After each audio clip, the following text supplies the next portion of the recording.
Hi hello friends, welcome back to Vaishu tips. ನಿಮಗೂ ಕೂಡ ತುಂಬಾ ವೈಟ್ ಹೇರ್ ಸಮಸ್ಯೆ ಕಾಡ್ತಿದ್ರೆ ಈ ಒಂದು ನ್ಯಾಚುರಲ್ ಆಗಿರುವಂಥ ಹೇರ್ ಡ್ರೈನ ಟ್ರೈ ಮಾಡಿಬಿಡಿ ಸ್ನೇಹಿತರೆ.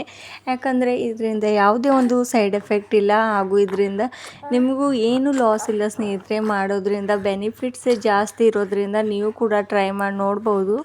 ಇವಾಗಲಂತೂ ಎಲ್ರದ್ದು ಒಂದೇ ಸಮಸ್ಯೆ ಆಗಿಬಿಟ್ಟಿದೆ, ವೈಟ್ ಹೇರ್ಸ್ ಹೇಗೆ ರಿಮೂವ್ ಮಾಡ್ಕೊಳ್ಬೋದು, ಅದು ಕೂಡ ನ್ಯಾಚುರಲ್ ಆಗಿ ಅಂತ. ಸ್ವಲ್ಪ ಜನಕ್ಕಂತೂ ಕೆಮಿಕಲ್ ಇರುವಂಥ ಡ್ರೈಗಳಾಗಿರ್ಬೋದು ಅಥವಾ ಹೇರ್ ಪ್ಯಾಕ್ಗಳಾಗಿರ್ಬೋದು ಅವರಿಗೆ ಸೂಟ್ ಆಗ್ತಾ ಇರೋದಿಲ್ಲ ಸ್ನೇಹಿತರೆ. ಅವರು ಕೂಡ ನ್ಯಾಚುರಲ್ ಆಗಿ ಯಾವ ರೀತಿ ಅವರು ವೈಟ್ ಹೇರ್ಸ್ನ ಬ್ಲ್ಯಾಕ್ ಆಗಿ ಕನ್ವರ್ಟ್ ಮಾಡ್ಕೊಳ್ಳೋದಕ್ಕೆ ತುಂಬಾ ಯೋಚನೆ ಮಾಡ್ತಾ ಇರ್ತಾರೆ. ಅಂಥವರಿಗೆ ಈ ಒಂದು ಟಿಪ್ಸ್ ತುಂಬಾ ಒಳ್ಳೆಯದು ಸ್ನೇಹಿತರೆ. ನೀವು ಒಂದು ತಿಂಗಳು ಇದನ್ನು ಯೂಸ್ ಮಾಡ್ತಾ ಬಂದರೆ ಸಾಕು, ನಿಮ್ಮ ಕೂದಲು ಎಷ್ಟು ಚೆನ್ನಾಗಿ ಕಪ್ಪು ಬಣ್ಣಕ್ಕೆ ತಿರುಗುತ್ತೆ ಅಂತ ನೀವೇ ನೋಡಿ ಶಾಕ್ ಆಗಿಬಿಡ್ತೀರಾ. ಹಾಗೂ ನಿಮ್ಮ ಕೂದಲು ಕೂಡ ಚೆನ್ನಾಗಿ ಶೈನಿಯಾಗಿ ಆ್ಯಂಡ್ ಕಪ್ಪಗಾಗಿ ಉದ್ದವಾಗಿ ಬೆಳೀತಾ ಹೋಗುತ್ತೆ ಸ್ನೇಹಿತರೆ. ವೈಟ್ ಹೇರ್ ಸಮಸ್ಯೆ ಯಾವುದೇ ಏಜಲ್ಲಾದರೂ ಕೂಡ ಇದನ್ನು ನಾವು ರಿಮೂವ್ ಮಾಡ್ಕೊಳ್ಬೋದು. ನಾನಿಲ್ಲಿ ತುಂಬಾ ನ್ಯಾಚುರಲ್ ಆಗಿ ಯೂಸ್ ಮಾಡ್ತಾ ಇರೋದು ಪದಾರ್ಥಗಳನ್ನು, ಹಾಗೂ ನೀವು ಕೂಡ ಟ್ರೈ ಮಾಡಿ ನೋಡ್ಬೋದು ಸ್ನೇಹಿತರೆ. ಆ್ಯಂಡ್ ನಾನಿಲ್ಲಿ ಪೊಟ್ಯಾಟೊ ಮೇಲಿನ ಸಿಪ್ಪೆನ ಯೂಸ್ ಮಾಡಿಕೊಂಡು ನಮ್ಮ ಹೇರ್ಸ್ಗೆ ಯಾವ ರೀತಿಯಾಗಿ ಬ್ಲ್ಯಾಕ್ ಕನ್ವರ್ಟ್ ಮಾಡ್ಕೊಳ್ಬೇಕು ಅಂತ ಹೇಳ್ಕೊಡ್ತಾ ಇರೋದು. ಪೊಟ್ಯಾಟೊ ನಾವು ಸುಲಿದ್ಬಿಟ್ಟು ಅದ್ರ ಸಿಪ್ಪೆನ ಬಿಸಾಕೋ ಬದಲು ಅದನ್ನು ನಾವು ಎಷ್ಟು ಬೆನಿಫಿಟ್ಸ್ ಇದೆ ನಮ್ಮ ಹೇರ್ಸ್ಗೆ ಅಂತ ನಾನು ಹೇಳ್ಕೊಡ್ತೇನೆ ಸ್ನೇಹಿತರೆ. ಅದರಿಂದ ನಮ್ಮ ಕೂದಲು ತುಂಬಾ ನ್ಯಾಚುರಲ್ ಆಗಿ ನಾವು ಬ್ಲ್ಯಾಕ್ ಮಾಡ್ಕೊಳ್ಬೋದು. ಹಾಗೂ ನಾನು ಈ ಒಂದು ಆಲೂಗಡ್ಡೆ ಸಿಪ್ಪೆಯಿಂದ ಸ್ವಲ್ಪ ಸಿಪ್ಪೆನ ತಗೊಂಡಿಟ್ಕೊಂಡಿದ್ದೆ. ನಿಮಗೆ ಯಾವ ರೀತಿ ನೋಡಿದ್ರೆ ನೀವು ಶಾಕ್ ಆಗ್ತೀರ ಸ್ನೇಹಿತರೆ, ಅಷ್ಟು ಒಳ್ಳೆಯದು. ಈ ಒಂದು ಸಿರಮ್ ರೀತಿ ಅನ್ಬೋದು, ನೀವು ಟಾನಿಕ್ ರೀತಿ ಅನ್ಬೋದು, ಅಥವಾ ಹೇರ್ ಡ್ರೈ ಅನ್ಬೋದು. ತುಂಬಾ ಒಳ್ಳೆಯದು ಸ್ನೇಹಿತರೆ ನಿಮ್ಮ ಹೇರ್ಸ್ಗೆ. ಇವಾಗ ನಾನೊಂದು ಕಬ್ಬಿಣದ ಪಾತ್ರೆನ ತೊಗೊಂಡಿರೋದು. ಕಬ್ಬಿಣದ ಪಾತ್ರೆ ಅಂತೂ ನಮ್ಮ ವೈಟ್ ಹೇರ್ಸ್ಗೆ ತುಂಬಾ ಒಳ್ಳೆಯದು, ಬ್ಲ್ಯಾಕಾಗಿ ಕನ್ವರ್ಟ್ ಆಗೋದಕ್ಕೆ ಸಹಾಯ ಮಾಡ್ತಾ ಹೋಗುತ್ತೆ. ಇವಾಗಲಂತೂ ತುಂಬಾ ಯಂಗ್ ಏಜಲ್ಲಿ ವೈಟ್ ಹೇರ್ ಸಮಸ್ಯೆ ಜಾಸ್ತಿಯಾಗಿ ಕಾಣಿಸ್ತಾ ಇರೋದಂತೂ ಎಲ್ರಿಗೂ ಗೊತ್ತಿದೆ. ನಾನಿವಾಗ ಕಬ್ಬಿಣದ ಪಾತ್ರೆಯಲ್ಲಿ ಸ್ವಲ್ಪ ಆಲೂಗಡ್ಡೆ ಸಿಪ್ಪೆನ ಹಾಕ್ಕೊಂಡಿರೋದು. ನೆಕ್ಸ್ಟ್ ನಾನಿಲ್ಲಿ ಚಾಯ್ ಪೌಡರ್ನ ಹಾಕ್ಕೊಂಡಿರೋದು, ಅಂದರೆ ಟೀ ಪೌಡರ್ನ ಹಾಕ್ಕೊಂಡಿರೋದು. 1 ಸ್ಪೂನಷ್ಟು ಟೀ ಪೌಡರ್ ಹಾಕ್ಕೊಂಡ್ಬಿಡಿ. ಆ್ಯಂಡ್ 1 ಸ್ಪೂನಷ್ಟು ಇನ್ಸ್ಟೆಂಟ್ ಬ್ರೂ ಪೌಡರ್ನ ಆ್ಯಡ್ ಮಾಡ್ಕೋತಾ ಇರೋದು ಸ್ನೇಹಿತರೆ. ಈ 3 ಇಂಗ್ರೀಡಿಯೆಂಟ್ಸ್ ಇದ್ದರೆ ಸಾಕು. ಈ 3 ಇಂಗ್ರೀಡಿಯೆಂಟ್ಸ್ ಅಂತೂ ಯಾರ ಮನೆಯಲ್ಲಿರಲ್ಲ ಹೇಳಿ ಸ್ನೇಹಿತರೆ. ಎಲ್ಲರೂ ಮನೆಯಲ್ಲಿ ಈಸಿಯಾಗಿ ಸಿಗುವಂಥ ಈ 3 ಇಂಗ್ರೀಡಿಯೆಂಟ್ಸ್ನಿಂದ ನಮ್ಮ ಕೂದಲನ್ನು ನ್ಯಾಚುರಲ್ ಆಗಿ ಬ್ಲ್ಯಾಕ್ ಮಾಡ್ಕೊಳ್ಬೋದು ನೋಡಿ ಸ್ನೇಹಿತರೆ. ಇವಾಗ ನಾನು 1 ಕಪ್ಪಷ್ಟು ನೀರನ್ನ ಆ್ಯಡ್ ಮಾಡ್ಕೊಂಡಿರೋದು ಇದ್ರೊಳಗಡೆ. ಆ್ಯಂಡ್ ಇವಾಗ ಗ್ಯಾಸ್ನ ಆನ್ ಮಾಡಿಬಿಟ್ಟು ನಾನು ಲೋ ಫ್ಲೇಮಲ್ಲಿ ಇಟ್ಕೊಂಡು ಈ ಒಂದು ನೀರನ್ನು ಚೆನ್ನಾಗಿ ಕುದಿಸ್ಕೊಳ್ವಿ. ಏನಪ್ಪ ಟೀ ಪೌಡರ್ ಹಾಕು, ಕಾಫಿ ಪೌಡರ್ ಹಾಕ್ಕೊಂಡಿದ್ದ ತಕ್ಷಣ ಇದ್ರ ಕಲರ್ ತುಂಬಾ ರೆಡ್ಡಿಶ್ ಆಗಿ ಕಾಣಿಸುತ್ತೆ ಅಂತ ಅಂದ್ಕೊಂಡಿದ್ದೀರಲ್ವ. ಇವಾಗ ನೀವೇ ರಿಸಲ್ಟ್ ನೋಡಿ ಸ್ನೇಹಿತರೆ. ಯಾಕಂದರೆ ಇದ್ರೊಳಗಡೆ ಆಲೂಗಡ್ಡೆ ಸಿಪ್ಪೆನ ಹಾಕಿರೋದಲ್ವ, ಅದು ನಮ್ಮ ಹೇರ್ಸ್ಗೆ ತುಂಬಾ ಒಳ್ಳೆಯದು. ಆ್ಯಂಡ್ ನಮ್ಮ ಹೇರ್ ಕೂಡ ಬೆಳೀತಾ ಇಲ್ಲಾಂದರೆ ರೀಗ್ರೋತ್ ಕೂಡ ಆಗೋದಕ್ಕೆ ತುಂಬಾ ಹೆಲ್ಪ್ ಮಾಡುತ್ತೆ ಸ್ನೇಹಿತರೆ. ಇವಾಗ ಇದನ್ನು ಗ್ಯಾಸ್ನ ಲೋ ಫ್ಲೇಮಲ್ಲಿ ಇಟ್ಕೊಂಡು ಒಂದು 5 ನಿಮಿಷವರೆಗೂ ಇದನ್ನು ಚೆನ್ನಾಗಿ ಕುದಿಸ್ಕೊಳ್ಳಿ.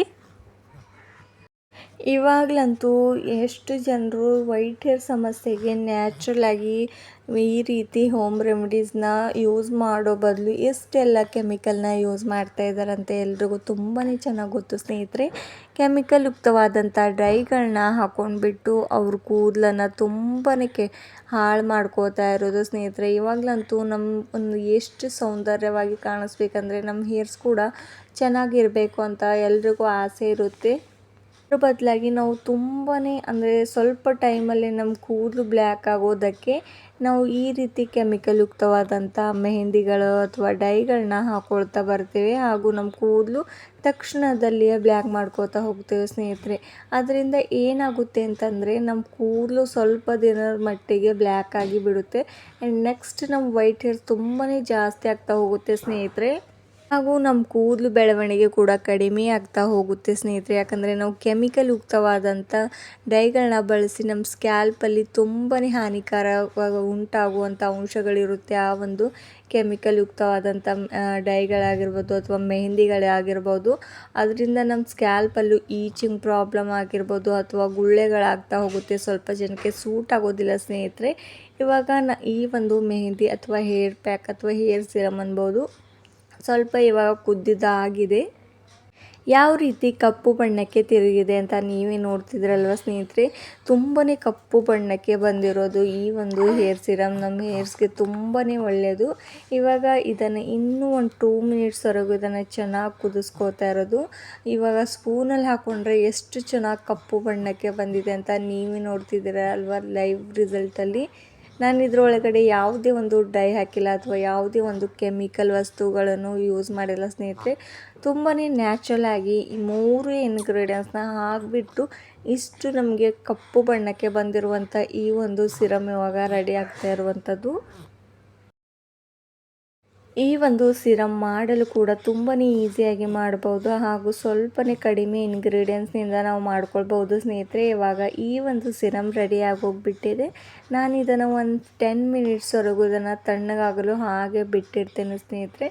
ನೆಕ್ಸ್ಟ್ ನಿಮಗೆ ತೋರಿಸ್ತೇನೆ ಇದನ್ನು ಯಾವಾಗ ಅಪ್ಲೈ ಮಾಡಬೇಕು, ಹೇಗೆ ಅಪ್ಲೈ ಮಾಡಬೇಕು ಅಂತ ಕೂಡ ನಿಮಗೆ ತಿಳಿಸ್ಕೊಡ್ತೇನೆ ಸ್ನೇಹಿತರೆ.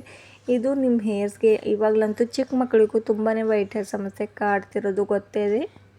ಅವರಿಗೂ ಕೂಡ ಈ ಒಂದು ಸಿರಮ್ನ ಹಚ್ತಾ ಬಂದರೆ ಬುಡದಿಂದಲೇ ಅವ್ರ ವೈಟ್ ಹೇರ್ಸ್ ಕಪ್ಪಗಾಗೋಗ್ಬಿಡುತ್ತೆ. ಹಾಗೂ ನಾನು ಇಲ್ಲೊಂದು ಬೌಲ್ನ ತೊಗೊಂಡ್ಬಿಟ್ಟು ಅದ್ರ ಒಳಗಡೆ ಈ ಒಂದು ಸಿರಮ್ನ ಈ ರೀತಿ ಶೋಧಿಸ್ಕೋತಾ ಇರೋದು ಫ್ರೆಂಡ್ಸ್. ಇವಾಗ ಅಷ್ಟು ಸಿರಮ್ ತಣ್ಣಗಾಗೋಗ್ಬಿಟ್ಟಿದೆ. ನೋಡ್ತಾ ಇದ್ರಲ್ವ ಎಷ್ಟು ಚೆನ್ನಾಗಿ ಕಪ್ಪು ಬಣ್ಣಕ್ಕೆ ಬಂದಿರೋದು ಅಂತ. ತುಂಬಾ ನಮ್ಮ ಹೇರ್ಸ್ಗೆ ಒಳ್ಳೆಯದು ಈ ಒಂದು ಸಿರಮ್. ಇದನ್ನು ನೀವು ಮಲ್ಕೊಳ್ಳೋದಕ್ಕೂ ಮುಂಚೆ ಅಪ್ಲೈ ಮಾಡಿದ್ರು ನಡೆಯುತ್ತೆ ಫ್ರೆಂಡ್ಸ್. ನೀವು ಸಿರಮ್ ರೀತಿಯಾಗಿ ಹಚ್ಕೊಂಡ್ಬಿಟ್ಟು ನಿಮ್ಮ ತಲೆಯಲ್ಲಿ ಮಸಾಜ್ ಮಾಡ್ಕೋತಾ ಬನ್ನಿ. ಈ ರೀತಿಯಾಗಿ ನೋಡ್ತಾ ಇದ್ರಲ್ವ ಎಷ್ಟು ಚೆನ್ನಾಗಿ ಒಳ್ಳೆ ಒಂದು ನ್ಯಾಚುರಲ್ ಹೇರ್ ಡ್ರೈ ಅಥವಾ ಸಿರಮ್ ರೆಡಿ ಆಗಿರುವಂಥದ್ದು. ಇದನ್ನು ನೀವು ಒಂದು ಮಂತ್ವರೆಗೂ ಇದನ್ನು ಸ್ಟೋರ್ ಮಾಡಿ ಇಟ್ಕೊಳ್ಬೋದು. ಇದರಿಂದ ಯಾವುದೇ ಸೈಡ್ ಎಫೆಕ್ಟ್ ಬೀಳೋದಿಲ್ಲ.